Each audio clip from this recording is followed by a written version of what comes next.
लोकसभा का चुनाव प्रचार तेज हो गया है। आरोप प्रत्यारोप का दौर जारी है। इस बीच रविवार को राजस्थान के बांसवाड़ा में प्रधानमंत्री नरेंद्र मोदी ने कांग्रेस पर जबरदस्त हमला बोला।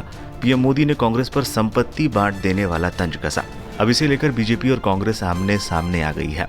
प्रधानमंत्री नरेंद्र मोदी ने बांसवाड़ा में कहा था कि अगर कांग्रेस सत्ता में आई तो वो लोगों की संपत्ति अल्पसंख्यकों में बांट देगी। इस पर अब सियासी बवाल बढ़ता जा रहा है। कांग्रेस सांसद राहुल गांधी ने कहा कि उनके झूठ का स्तर इतना गिर गया है कि वो घबरा कर अब जनता को मुद्दों से भटकाना चाहते हैं। इतना ही नहीं, कांग्रेस अध्यक्ष मल्लिकार्जुन खड़गे ने भी प्रधानमंत्री मोदी पर तंज करते हुए लिखा, भारत के इतिहास में किसी भी प्रधानमंत्री ने अपने पद की गरिमा को इतना नहीं गिराया जितना मोदी जी ने गिराया है। मल्लिकार्जुन खड़गे ने प्रधानमंत्री मोदी पर हमला बोलते हुए कहा, वो सिर्फ हिंदू मुस्लिम कर ध्यान भटकाना चाहते हैं।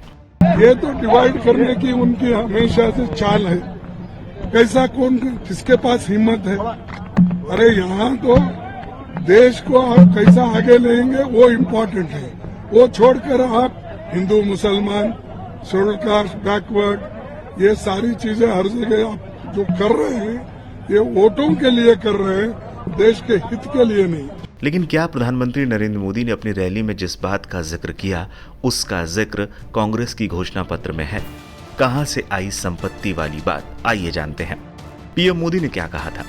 बांसवाड़ा में चुनावी रैली को संबोधित करते हुए पीएम मोदी ने कहा कि अगर कांग्रेस की सरकार आई तो वो लोगों की संपत्तियां लेकर ज्यादा बच्चे वालों और घुसपैठियों में बांट देगी। ये कांग्रेस का मैनिफेस्टो कह रहा है कि वो माँ बहनों के गोल्ड का हिसाब करेंगे, उसकी जानकारी लेंगे और फिर उसे बांट देंगे। साथियों, आप में से जो लोग भी मेहनत करते होंगे, नौकरी करते होंगे, कमाते होंगे, आपके परिवार में बुजुर्ग होंगे,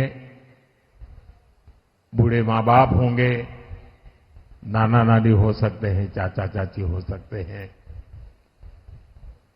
अब आप इतना काम करते हैं तो आपका मन रहता है कि भाई कमाई का कुछ पैसा बच्चों के भविष्य के लिए लगाएं। लेकिन परिवार में बुजुर्ग माँ बाप है, उनको और कोई खर्चा नहीं होता है, लेकिन कोई बीमारी आ जाए तो दवाई का खर्चा तो हो ही जाता है। और वो उम्र भी ऐसी होती है कि दवाई का खर्चा होना ही होना होता है। मैं आप सबको कहना चाहता हूं, ये जो दवाई का, इलाज का बोझ आप पर है ना, जैसे वो आपके माता पिता है, वैसे ही वो मेरे माता पिता भी है।